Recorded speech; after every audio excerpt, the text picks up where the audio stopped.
Hoy vamos a entender cómo se cambia un decreto, cómo una energía que parecía destinada al dolor puede desviarse y transformarse en bendición, porque el flujo que alimenta la negatividad también puede invertirse. Este proceso, desde la raíz espiritual hasta su materialización y su posterior desvío, lo vemos con claridad en la historia de la reina Esther y el rey Ahasverosh, que es la esencia de Purim. Vamos a ver primero lo literal y vamos después a ver lo místico. Bienvenidos. Aprendamos juntos, porque no terminamos de entender hasta que lo enseñamos a otros. Empecemos. Purim tiene lugar en el Imperio Persa aproximadamente en el siglo V antes de la era común, después de la destrucción del primer templo de Jerusalén y durante el exilio del pueblo judío en Babilonia y Persia. Los acontecimientos suceden en la capital del imperio de Susa, bajo el reino de Ahasverosh, quien gobernaba sobre 127 provincias. En este contexto histórico, exilio, dispersión y dominio extranjero, se desarrolla la historia que da origen a la festividad de Purim. En el exilio, el pueblo judío vivía una tensión constante. Sabían que estaban fuera de su lugar. El rey organizó un gran banquete y utiliza los utensilios sagrados del templo como objetos comunes. Invita también a los judíos y la mayoría acepta. Quieren ser parte, solo Mordejai se opone y no asiste. Después del banquete, la reina Basti es destituida porque se niega a presentarse ante el rey. En lugar es elegida Esther, quien asciende al trono sin revelar que es judía. Aparece Amán, que exige que todos se inclinen ante él. Todos lo hacen menos Mordejai. Amán, incapaz de tolerarlo, convence al rey de firmar un decreto para exterminar al pueblo judío. Ante el decreto, Mordejai le pide a Esther que intervenga. Ella teme entrar sin ser llamada, porque implica muerte, y Mordejai le recuerda que quizás para eso llegó al reinado. Luego Esther acepta su función y le dice, si perezco, que perezca. Pide 3 días de ayuno para todo el pueblo y luego entra ante el rey. Revela su identidad, denuncia a Amán y el rey ordena su ejecución, la de Amán, ¿no? Y el decreto no se elimina, pero se autoriza a los judíos a defenderse. Lo que estaba destinado a destrucción se convierte en liberación. Así se establece Purim. Ahora vamos a ver la parte del Sot, cómo se invierte el flujo que venía a alimentar ese mal decreto. El banquete del rey representa la fuerza de las clipot, la fuerza de ocultamiento y la negatividad del exilio. El alma está en estado de exilio cada vez que está lejos del lugar donde debemos estar espiritualmente, lejos de nuestras correcciones, lejos de nuestros pendientes, lejos de nuestra misión y de nuestro camino en esta encarnación. Y cuando vivimos así, estamos en exilio, aunque no nos movamos del lugar. En ese contexto, los israelitas fueron invitados al banquete y fueron. La negatividad celebra cuando lo sagrado se mezcla con lo profano. Israel representa la conciencia despierta. Sin embargo, Israel cede cuando no soporta la tensión. Nosotros, ¿no es cierto? Sabemos que la presión es fuerte y a veces nos involucramos y cedemos ante las presiones. Sabemos que no pertenecemos a ese sistema, pero no sabemos cómo salir. Entonces preferimos integrarnos antes que sostener la incomodidad. En el banquete se usan los utensilios del templo. Es una burla a la santidad. Y aún así cerramos los ojos y decimos, queremos ser parte. Eso es vivir en el nivel inferior, cuando la materia nos domina en lugar de que nosotros la usemos con conciencia. Estamos en un nivel elevado cuando usamos el dinero, el placer y las cosas materiales para servir al alma y cumplir nuestra misión. Y estamos en un nivel bajo cuando vivimos solo para lo material y dejamos que eso dirija nuestras decisiones. Entonces cedemos, porque queremos encajar, queremos pertenecer, aunque eso signifique alejarnos de nuestro propósito. En lugar de superar el exilio, nos acomodamos a él. ¿Qué genera aquí? ¿Qué se genera aquí? Se genera una ruptura. Malhut no puede unirse a esa conciencia que representan los israelitas. Hay incompatibilidad y cuando hay incompatibilidad espiritual viene el rechazo. Así actúa el Satán. Primero seduce y cuando ya nos tiene, nos rechaza, nos atrae con honor, placer, pertenencia, pero cuando caemos en eso, nos expulsa porque nuestra alma no es compatible con esa fuerza. No somos compatibles con esa adicción, ni con lo que representa el Malhut Tactón, que quiere decir la conciencia inferior. Entonces, ocurre lo que la Torá dice, la tierra les va a vomitar. Levítico 18:28. Si queremos fusionarnos con lo más bajo de la materia, con lo vulgar, lo temporal, los deseos sin límite, pues, ¿cuánto tiempo podremos soportar eso? ¿Podemos sostener?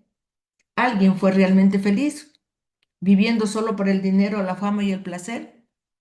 Yo creo que no. Creo que eso jamás. Ese mismo estado nos termina vomitando y ahí se forma el decreto. El decreto es el resultado de la ruptura. En la historia se materializa como el intento de eliminación a través de Amán.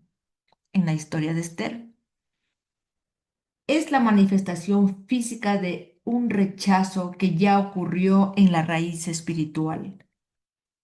En sentido cabalístico es una ley espiritual cuando alguien intenta fusionarse con un nivel que no le corresponde.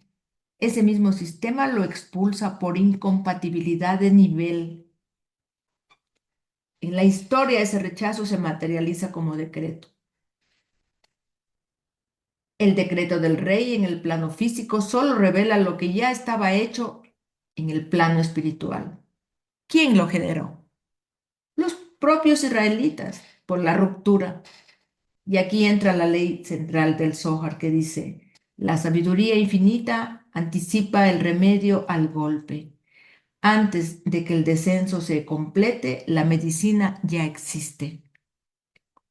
Por eso, mientras la columna izquierda se activa con el din, con el juicio, en paralelo se mueven eventos de la columna derecha. Lo vemos en esta historia. Esther sube al poder. Mordejai queda en el mapa. ¿Por qué? El rey lo recuerda. Todo ocurre y corre en simultáneo. El Rajamín, la misericordia, corre en paralelo al Din, al juicio.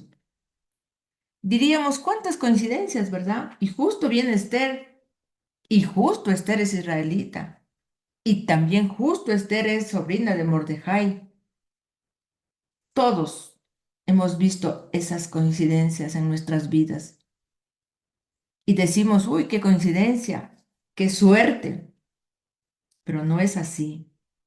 En la historia de Esther, Esther tiene que entrar en la sala del rey y ella utiliza su geburá, su valentía. Quiere decir que ella iba a estar sobre el rey. Esther dice, ¿cómo puedo yo hacer esto? Una persona que no es llamada, esto es un insulto al rey, porque antes era así, tenaz. Entonces dice, me puede matar, pero Mordejai sabía que esa era la corrección que había que hacer, porque Mordejai era una persona con una mentalidad, una visión espiritual muy grande, y él sabía que algo iba a pasar. Los israelitas querían estar abajo del rey, integrarse con la conciencia inferior, ser parte de esa conciencia inferior en aquel banquete. Y así fue. Y ahora Esther, como representante de su pueblo, tiene la oportunidad de hacer la corrección y hacer el ticún. Y con la valentía, actuar con valentía sobre el reinado y sobre el rey. Así es la lección también para nosotros. Necesitamos ese rigor. No podemos cambiar el flujo que viene si no tenemos geburá, si no tenemos autoridad. Tenemos que hacer algo, tenemos que arriesgarnos. Nunca vamos a generar abundancia si no nos arriesgamos. Nunca vamos a sanar el cuerpo si no nos arriesgamos. No entendemos la gaburá. La gaburá es cerrar la boca y no meter en nuestro cuerpo lo que nos hace daño, lo que no corresponde, de cerrar la mente y dejar de estar rumiando pensamientos destructivos que no corresponden. Tenemos que imponernos contra nuestro carácter y callarnos más o hablar más, lo que corresponda. Sin geburá, sin fuerza, sin valentía, sin riesgo, sin imposición, ¿qué logramos? Y volviendo a la historia, dice Mordejai, ¿te das cuenta que fuiste elegida para estar allí? ¿O por qué? ¿Crees que fue una coincidencia? Tu pueblo te necesita, eres parte del plan, eres parte del flujo de la reconstrucción que fluye paralelo al flujo de la destrucción. Está corriendo algo. Dice, no tengas miedo de Dios, no tengas miedo de pedir que cambie el decreto. Y luego Esther, luego de este maravilloso diálogo, Esther le dice, tienes razón, pero primero tenemos que hacer la corrección, el ticún, porque si yo pido qué es lo que hay que hacer sin hacer lo que yo tengo que hacer antes, ahí sí me pueden matar, dice. Por eso le pide ayuno de 3 días. ¿Y qué es el ayuno? Es humildad. Viene de la Geburá de Jod, hacer lo opuesto del banquete. Antes ellos yendo al banquete buscaron honor, gloria, estar brillando, ser visibles. Ahora les dice, vayan y pónganse ropas de saco, ropas de basura. Antes, dice, era el exceso, ahora es la restricción. Preparemos la vasija, preparemos el terreno. Solo desde ese contexto se va a entrar a hablar con el rey. Entonces Esther toma esa fuerza, esa geburá, esa determinación, esa valentía. Y claro, y ahí dice la frase que marcó el giro y dice, si perezco, que perezca. Es, no tengo nada que perder, pero sin esa geburá no se cambia el flujo. Eso es lo que nos queda claro. Y ahí, después de todo eso, sin entrar en detalles de la historia, cuando el rey habla, cuando Esther habla, el rey le dice, ¿qué quieres, Esther? ¿Cuál es tu pedido? Hasta la mitad de mi reinado yo te voy a dar. ¿Y quién es el rey? En este caso lo vemos como que fuera la divinidad, porque cuando dice el maestro que me enseña esto, dice, cuando no hay una palabra después de lo que dice rey, dice, se refiere a la divinidad. Y la divinidad dice, hasta la mitad de mi reino te voy a dar. Y Esther hace su pedido. Y en ese momento el rey decreta, pero dice, yo no puedo eliminar un decreto, pero les doy la fuerza y el poder a ustedes para que puedan luchar contra lo que está en ese decreto. Quiere decir, yo no puedo decir que está prohibido que maten a los israelitas, porque yo ya lo declaré, pero sí les doy el derecho a defenderse. ¿Y cuál fue el milagro? Preguntamos. Que antes el terreno estaba propicio para la ruina, para la destrucción de los israelitas. Y ahora es lo contrario, no hay flujo. Entonces todos podían hacerles daño a los israelitas, pero no lo hicieron, porque tuvieron gran miedo, pero con una gran reverencia los trataron ahora y surgió en el corazón de las personas esa reverencia, ese miedo hacia los israelitas. Y lo que era para para ser un día de tragedia y de desgracia y de sangre, de dolor, se convierte en un día de fiesta, de alegría, de liberación. Qué maravilla, ¿no? Solo Dios podía hacer eso. ¿Por qué? Porque los iban a matar y ahora ya no. Pensamos que no. Mi maestro dice, no, no es por eso. Porque se sintió que hicieron el ticún.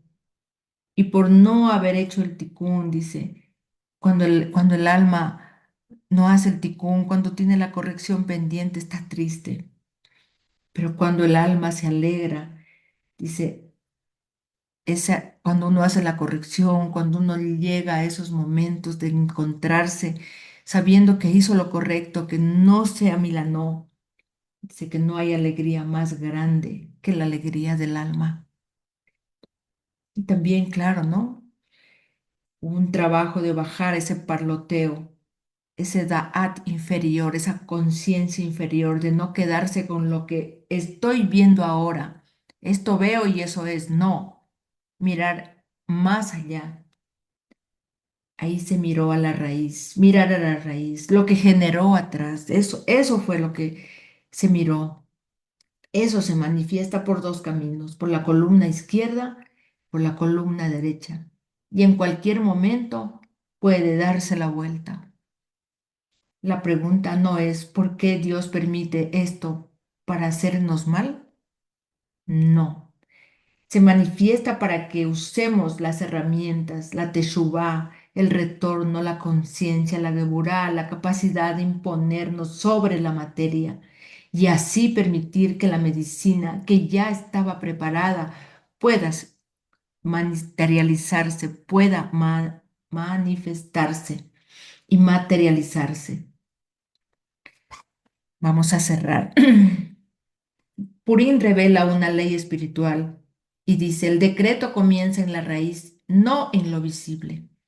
Cuando hay ruptura, se activa el juicio, el din, pero siempre corre en paralelo el rajamín, la misericordia. La sabiduría infinita anticipa la medicina al golpe. El trabajo es corregir la causa, hacer teshuvá, actuar con geburá, con valentía y preparar la vasija para que el flujo se desvíe. Entonces, lo que alimentaba la negatividad se transforma. Purín es la prueba de que ningún decreto es definitivo cuando se corrige la raíz. Por eso se estudia, para aprender a reconocer el flujo y participar conscientemente en su cambio. En estas fiestas se envía la comida, se regala comida, se da dinero a quien necesita, se hace una comida festiva y se lee la Megilá. Todos son actos con materia, comida y dinero. La corrección es clara. La materia no me domina. Yo la utilizo con conciencia. No huyo del mundo, pero tampoco me asimilo a esa conciencia inferior.